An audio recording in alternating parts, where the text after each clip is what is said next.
घर में 5 जहर हैं, पांचों जहर को बाहर निकालो आप। केवल डायबिटीज नहीं, आपके जीवन के सारे रोग खत्म हो जाएंगे। रसोई घर को जो बिगाड़ा है इन लोगों ने, 5 जहर रसोई घर में प्रवेश करा करके बिगाड़ा है। उसमें से उजला आटा यानी गेहूं का आटा, मैदा एक जहर, उजला नमक दूसरा जहर यानी आयोडीन नमक, ये दूसरा जहर है। तो गेहूं छोड़ा तो कहां जाना है? बाजरी, जवारी, मकई, मड़ुआ के पास जाना है, जौ के पास जाना है। उजला नमक अगर छोड़ना है तो कहां जाना है? सेंधा नमक पर जाना है, काला नमक पर जाना है, आपके यहां के सांभर झील के नमक पर जाना है। यह शुद्ध नमक है। तो दूसरा जहर हुआ। तीसरा जो जहर इन्होंने डाला है चीनी। चीनी का पिंड छोड़ो, चीनी बंद कर दो। चीनी की जगह जितनी इच्छा है उतना गुड़ खाओ, भूरा खाओ, खांड खाओ। ये डायबिटीज की अच्छी दवा है। गुड़ डायबिटीज की अच्छी दवाओं में से एक है। हमारे यहां जितने डायबिटीज के मरीजों की चिकित्सा होती है ना, सबको लिख के देता हूं प्रिस्क्रिप्शन पैड पर, प्रतिदिन गुड़ खाओ।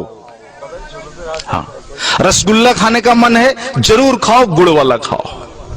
जिलेबी खाने का मन है जरूर खाओ, गुड़ वाली जिलेबी खाओ। बालूशाही खाने का मन है, गुड़ वाली खा लो। जितना मीठा खाने का मन है खाओ, गुड़ वाली खा लो। तो तीसरा जो जहर है वो आपका चीनी है। हाँ। और जो चौथा जहर है वो है रिफाइन। हाँ, इस रिफाइन को बाहर निकालो। ये तेल नहीं है। आर्थराइटिक्स भी सबसे ज्यादा राजस्थान के लोगों को है। आर्थराइटिक्स, घुटने का दर्द, कमर का दर्द, माताओं को तो है ही, 100% राजस्थानी माताओं को है ये। कारण आपने इस शरीर को तेल और घी तो दिया नहीं, तेल के नाम पर रिफाइन दिया और घी के नाम पर बटर ऑयल दिया। कहते हो घी खाते हैं, लेकिन वास्तव में वो बटर ऑयल है, घी नहीं है। आप कहते हो तेल खाते हैं, तेल नहीं खाते, रिफाइन खाते हो आप। रिफाइन अलग है और तेल अलग है, दोनों एक नहीं हो सकता। तो इस रिफाइन को बाहर निकालो और तेल को लेकर के आ जाओ। तेल सरसों का हो सकता है, तिल का हो सकता है।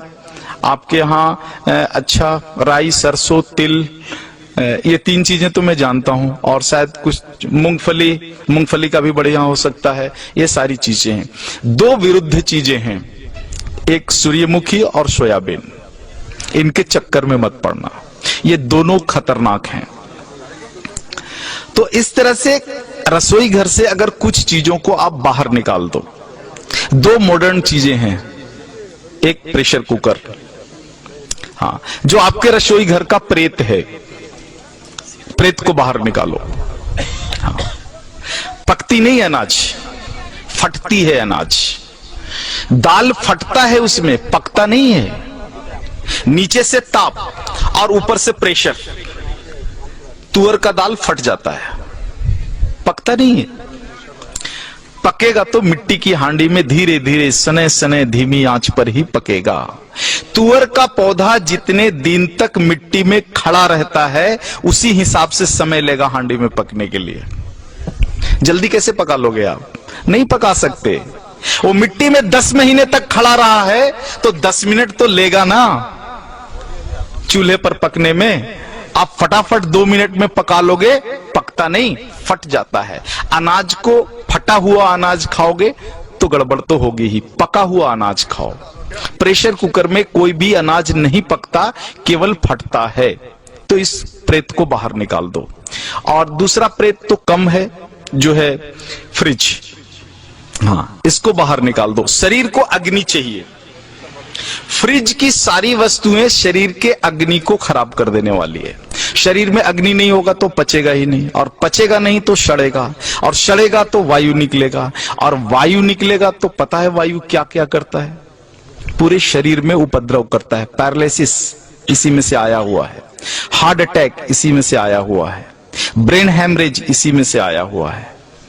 तो ये 2 प्रेत को निकाल दो, और इन वस्तुओं को अगर आप निकाल दो रसोई घर से बाहर, तो बचा हुआ 25% डायबिटीज वहीं खत्म हो जाता है।